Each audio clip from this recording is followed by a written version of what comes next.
Hello, students and teachers. Olá, professores e alunos. We are here for another geography class. Estamos aqui para uma outra aula de geografia, não é inglês ainda, inglês está chegando depois dessa aqui, mas hoje, geografia júnior, João Franco e Antônio Russo, professor aqui, que vai levar a aula com vocês, né? O tema da nossa aula está aqui na tela para a gente, migração e ou refúgio. A gente vai discutir sobre esses assuntos aí, já falando também agora das habilidades. Está aparecendo na tela para vocês. A habilidade que a gente vai trabalhar hoje é M13CHS201. Tá aí grandona para vocês. Eu vou pular direto lá para a unidade temática, território e fronteira e objeto de conhecimento, as correntes migratórias, a produção e a circulação de mercadorias e suas marcas na paisagem, os conflitos socioespaciais e também a organização territorial. Com vocês agora, para levar essa aula, a gente vai ver um videozinho, mas Antônio está aqui, ele vai falar um oi para vocês. Antônio, olha. Boa tarde, John. Obrigado Boa aí tarde. pela introdução, né? Em inglês, português, né? Sempre assim, isso é legal. Como o João falou, a gente vai ver aí um vídeo, né, John? Qual que é o... Quer falar aí o tema? Sim, estamos lá com o vídeo aqui, ó. Respeito e dignidade para refugiados e migrantes. Olha que legal, vocês vão assistir esse vídeo aí na aula da segunda série, hoje da terceira série, eu vou falar disso aí também, Antônio. Então, quem quiser dar uma olhadinha na aula da terceira série em inglês, eu vou falar um pouquinho de migração lá também. Perfeito, Okay? ótimo. Cool. Então daqui a pouco a gente volta. Number of people, like we say, of concern has multiplied, women and men, and this is a staggering figure. When millions of people see freedom's invitation only through the flapping canvas of a tent, there is no cause for comfort. Those fleeing terrorism and fleeing armed conflict are themselves now accused of terrorism and criminality in the public mind of many.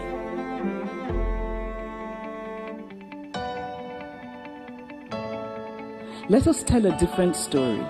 Let us remember that we are not just bones and flesh. We are emotional beings. We all share a desire to be valued, a desire to matter. We must make human dignity the core of our common work.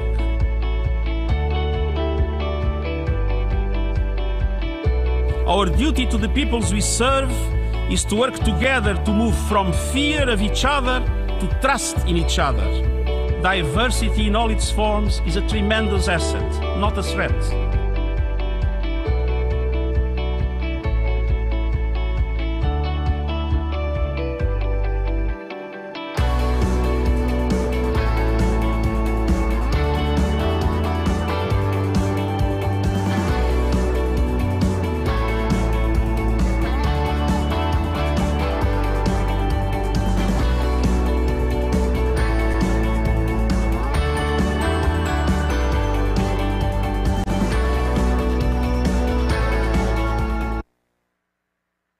Bom, a gente tem uma realidade aí de diferença entre imigração e refugiados, né? Na realidade, eles sofrem porque muitos, né, praticamente a maioria dos refugiados saem de suas terras natais, né, por motivos aí forçados, né? Aquela migração que nós chamamos de migração forçada, né? Então, por isso, né, que muitas vezes, né, o tratamento aí, ele tem que ser, né, um tratamento especial, né, e ter, né, de certa maneira, né, um conforto que muitas vezes não acontece, porque também o país que recebe, né, refugiados, muitas vezes é pego de surpresa, né, e dependendo da quantidade pode gerar aí um certo problema social, né, John? Sim. Né, porque tem a questão do hospital, tem a questão das escolas, Sim, né? saúde, educação, tudo aí envolve quando a gente recebe uma quantidade muito grande de pessoas, né? Porque não é só o alimento, né? Tem toda essa questão social aí. Exatamente. Que envolve essa relação.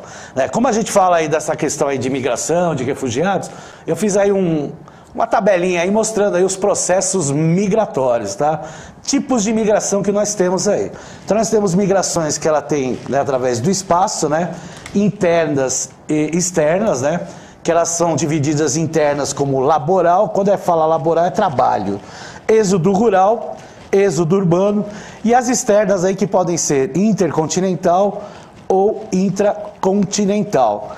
E essas migrações internas, elas podem ser pendulares, que são aquelas migrações diárias, né? Por exemplo, uma pessoa mora no município e trabalha em outro município, isso é comum principalmente nos grandes centros, e a sazonal, que é por períodos, né? Isso aí acontece muito aí na agricultura, né? Períodos aí, né, de entre safra, período de safra, né, de produção aí de alimentos, acontece muito aí, então pode durar aí 1 mês, 6 meses, depende muito aí da produção, né?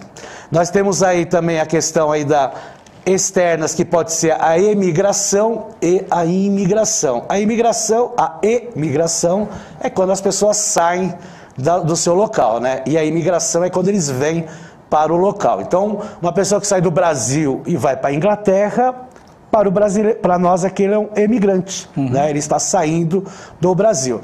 Agora, quando a pessoa vem da Inglaterra para o Brasil, para nós ele é um imigrante, né, John? Interessante.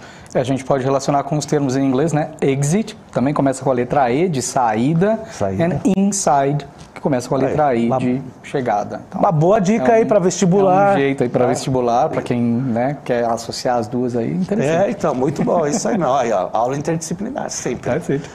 Aí nós temos a duração, que ela pode ser definitiva ou temporária, né? A forma, aí sim, que aí entra a questão aí, né, dos refugiados. Ela pode ser voluntária, né? Você pode ir por uma questão aí de trabalho, né, como a gente viu, né, de estudo, mas você também pode de uma forma forçada, né, ou uma perseguição religiosa, uma perseguição política, e aí você, né, se sente aí na obrigação para viver, né, e aí acabar saindo aí do seu país, e aí vem a questão aí dos refugiados.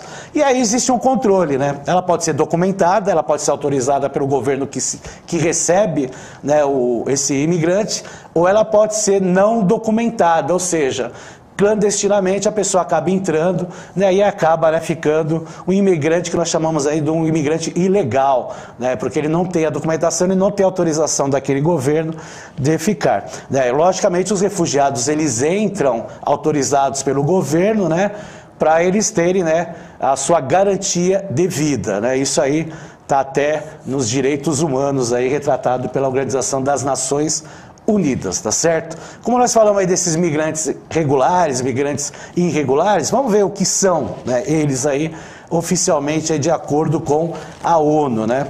A migração regular é definida pela representante especial da ONU para a Migração Internacional, Louise Arbour, refere-se a pessoas que entram ou permanecem em um país no qual não são nacionais por meio de canais legais e cuja posição naquele país é obviamente conhecida pelo governo e está em conformidade com todas as leis e regulamentos. Então, quando a pessoa regularmente entra no país, ela tem autorização do governo desse país, né? Ou através de um estudo, né? Então ele vai para estudar, ele fica um tempo, né? Pode ficar 6 meses, 1 ano, 2 anos, depende aí do curso que ele vai fazer, ou a trabalho, por exemplo, né? Aí ele tem autorização de permanecer lá, né? Os Estados Unidos tem o famoso Green Card, né? O Green Card, o Green Card é quando você acaba aí se casando com alguém e você também tem a possibilidade do Green Card. Isso, né? Tem até programas aí que fazem casamentos. Exatamente. Né? Agora, tem a migração irregular, né? Essa migração irregular é aquela mais grave, né? Pode voltar aí para a tela, por gentileza. Já é a situação das pessoas que estão em um país, mas cujo status não obedece aos requisitos nacionais. A maioria deles, explica a representante da ONU, entrou no país legalmente, talvez como um turista ou um visto de estudante, e depois estendeu a sua estadia. Eles podem ser regularizados ou, se não, precisam ser devolvidos ao seu país de origem. É normal e comum acontecer isso, né? Essa pessoa, né, vai para turismo, aí ela tem lá a licença para, né, para viajar, vai lá 6 meses, só que ele fica mais tempo, né? E aí ele acaba se tornando aí um migrante clandestino. Né? E também estudante, né? Aquele estudante que às vezes vai fazer lá um estudo rápido, né? E aí ele acaba ficando mais tempo, ele acaba também se tornando migrante irregular, né? Podendo ser expulso do país, aí ele volta para o seu país de origem, tá certo? Vamos lá para um mapa, que aí a gente vai observar o mapa do mundo com os países aí de acordo com a sua população imigrante, né? E a gente observa, por exemplo, o Canadá e a Austrália aí com, né, uma grande representação aí de imigrantes, né? E quando a gente vê o histórico deles, que em torno aí de 20 a 50% da população são de imigrantes, a gente vê muito reportagem, né? Pessoas indo para a Austrália, né, para o Canadá, né? Porque esses países, né, eles têm um histórico aí de receber bastante imigrantes aí, principalmente para trabalho. Existe até uma necessidade de mão de obra, né, até mais jovem aí, para ir para esses países aí, tanto para o Canadá como para a Austrália. Então existe até uma facilidade desses países da entrada, né? Lógico que tem os requisitos mínimos, né, para ir, né? Entendeu? Principalmente na questão da língua, né? Na questão do emprego, certo? Porque você tem que ter um emprego já praticamente já pré-estabelecido, né, John? Sim. Então tudo isso aí são critérios. Mas eles têm muito mais facilidade que, por exemplo, Estados Unidos ou alguns países da Europa. Apesar que os países da Europa, pelo envelhecimento da população, em certos momentos até facilita a entrada de descendentes dessas pessoas, né? Então, aqui no Brasil tem muito descendente de espanhol, português, italiano, que acaba indo, né, pela facilidade de ter aí a sua dupla cidadania e tirar até o passaporte da União Europeia. Então tem essa facilidade também, né? Ele acaba nem indo com o passaporte azul aí do Brasil, né? Ou do Mercosul, na realidade, né? Mas ele pode ter lá o seu passaporte vinho, que é o passaporte da cor aí da União Europeia, tá certo? Vamos ver aí os refugiados? Vamos ver aí o que fala aí a Acnur, que é o Alto Comissariado das Nações Unidas para Refugiados, que são pessoas que estão fora de seu país de origem devido a fundados temores de perseguição relacionados à questão de raça, religião, nacionalidade, pertencimento a um determinado grupo social ou opinião política, como também devido à grave e generalizada violação de direitos humanos e conflitos armados. Então é aquela migração forçada na qual o indivíduo ele tem a necessidade de sair do seu país porque ele corre risco de vida, tá? E não importa se é político, se é fator assim de perseguição, eu sou contra o governo atual, então ele, dependendo aí do governo, dependendo do país que ele vive, ele pode ter a sua perseguição decretada e ele acaba se sentindo inseguro e acaba pedindo o que nós chamamos aí de asilo político. Ele pode estar no seu país, entrar numa embaixada de um país que ele quer, né, pegar o asilo político, porque todas as embaixadas, todos os consulados são de território daquele país. Então a embaixada italiana, aquele território pertence, né, entre aspas, à Itália. Né? Então a legislação que vigora lá é a legislação italiana. Então se ele vai lá, ele consegue entrar na embaixada e ele solicita o asilo político e ele é protegido, né, pelos órgãos, né, do governo italiano, tá certo? E é bom retratar isso, né, porque né, às vezes as pessoas confundem, né, essas relações aí de embaixada e consulado sobre essa questão de asilo político. Logicamente não é fácil também, né, simplesmente, né, entrar e falar, eu estou sendo perseguido. Ele tem que provar que ele tem, né, esses problemas aí no seu país. E logicamente as embaixadas e os consulados sabem do que está acontecendo porque eles estão no país. Então eles sabem realmente o que está acontecendo. Está rolando, né? Não. Tem uma participação aqui, posso? Pode falar, John. Tem aqui o professor Giovanni que mandou pra gente, e aí eu vou fazer uma pergunta baseada no que ele escreveu aqui, né?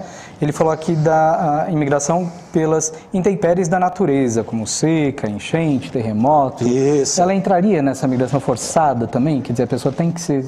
Então, eu sempre quando eu falava assim para os alunos, né, até, né, nessa dúvida assim, desse tipo de migração, essa questão de clima é uma coisa mais longa, né? Sim. Então o ser humano ele vai se adaptando no local que ele está. Então quando você fala, por exemplo, de clima, aquele clima já está lá um bom tempo. Certo. Né? Então, por exemplo, eu não vou morar na Antártida. Né? Então, e vice-versa, não vai ter gente morando na Antártida. Então ele não vai migrar, não tem pessoa que vai migrar. Tem lá os pesquisadores e tal.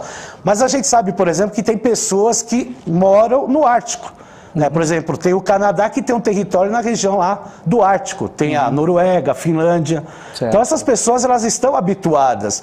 Então essa migração por fenômenos naturais a gente não tem, mas a climatologia é um processo longo. Então o que pode ocorrer assim, um tremor de terra. Isso, ele mencionou aqui um desastre natural, um terremoto do Haiti, por exemplo, ele até colocou aqui. Então, pode ter pessoas que saem, entendeu?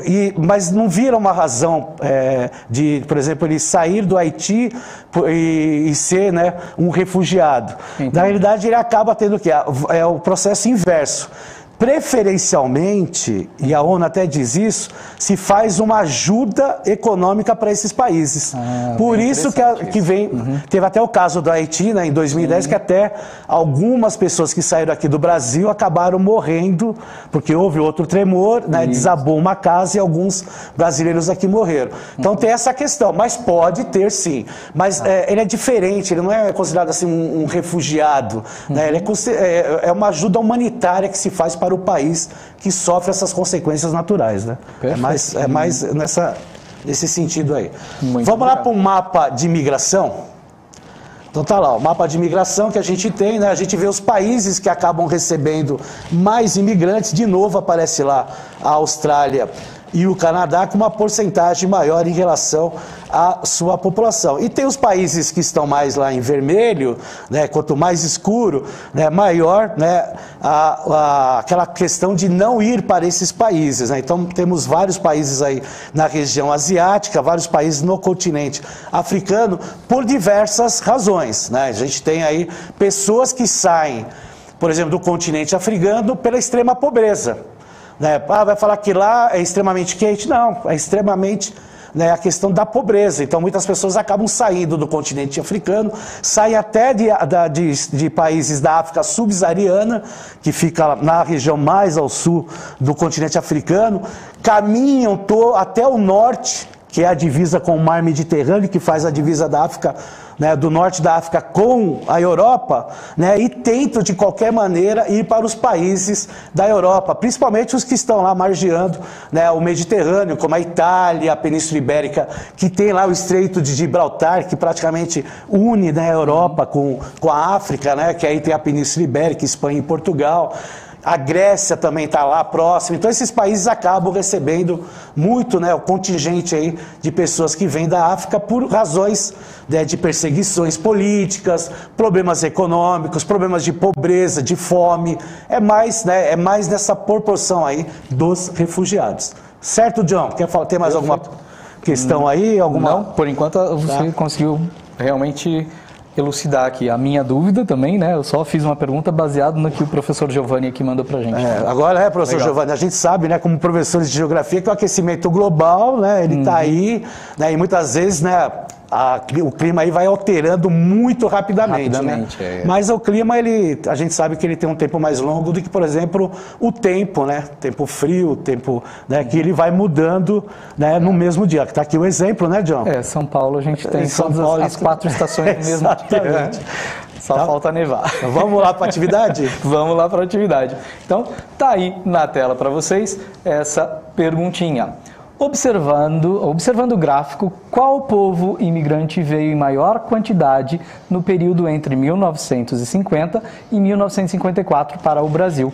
Então deem uma olhada nesse gráfico aí e falem pra gente qual povo, quanto tempo a gente vai dar para eles? Um minutinho, tá bom, um minutinho, né? Tá, né? Análise de gráfica, esse aí tá bem fácil de ver. Tá bem fácil. Então, um minutinho para vocês, daqui a pouco a gente volta. Vão escrevendo aqui no chat para eu poder passar pro Antônio, ok? Go!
Ok, Antônio, ó, o pessoal está participando aqui, tem os alunos de Embu das Artes, lá do Jardim da Luz, do professor Emerson participando.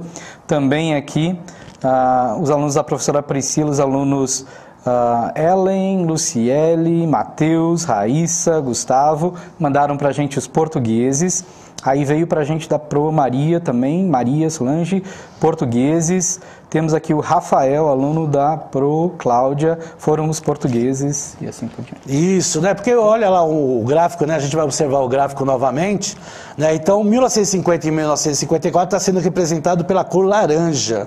E a gente observa, né, que das colunas que estão mais das colunas, a coluna mais elevada são a dos portugueses, né? Então, realmente a resposta aí está certa, e parabéns aí para quem participou. São os portugueses aí, né, que vieram aí nesse período mais, né, como imigrantes aqui no Brasil. Vamos lá, alguns mapas. Vamos ver um mapa de anamorfose aí de refugiados por origem, né, que saíram aí. O caso da Síria, por exemplo, o problema de guerra, né, que acontece aí até hoje, desde a Primavera Árabe, e temos aí vários que saíram da Síria e foram para países fronteiriços, principalmente, né? E, logicamente, tem outros países, como o caso do Afeganistão, na África, vários países também. E o mapa de anamorfose é interessante porque ele mostra, né, por tamanho, né? Ou seja, ele tem lá os dados, né? Então, quanto maior os dados, maior o tamanho que aparece. Tá parecendo um coração isso. Então, porque na realidade o interesse dele é mostrar, né, pelo tamanho e a quantidade, né? Não é a origem do país, né? O formato territorial do país. Isso, exato. Entendeu? Isso que é interessante, porque ele se destaca bem, né, quais são os países, né? Vamos lá, num gráfico, mostrar as pessoas forçadas a se deslocar no mundo.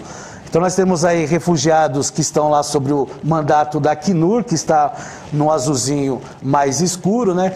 Mas assim, vendo os números aí, são 20 milhões aí que estão sob o mandato da Acnur, né? Refugiados, né, sob mandatos aí dos palestinos, na realidade são refugiados palestinos, quase 6 milhões, pessoas deslocadas internamente, olha, 48 milhões de pessoas, né? Solicitantes de condição de refugiados, 4 milhões e 100, venezuelanos, hein? Olha, uma quantidade também alta, quase 4 milhões aí de venezuelanos deslocados fora do seu país, dados aí de 2020, né? Então vejo que não são poucas pessoas que acabam se refugiando aí no mundo, né? São quase aí 50 milhões de pessoas aí pelo mundo que não estão na sua pátria, né, natal. Vamos lá para o próximo mapa, pessoas em situação de refúgio. Aí no caso do município de São Paulo, né? Então nós temos aí uma nacionalidade de 20% de angolanos, 13,6% do Congo, da Venezuela aí nós temos aí 19,8%, temos da Síria também e também temos da Nigéria, né? Então temos aí bastante refugiados aí africanos aqui no Brasil, tá? Vamos lá para outro mapa, desculpa, do estado de São Paulo, né? Agora nós vamos ver do Brasil. Solicitação aí de reconhecimento, tá? De condição de refugiado, né? O que mais recebe aí é Roraima, até porque faz fronteira com a Venezuela.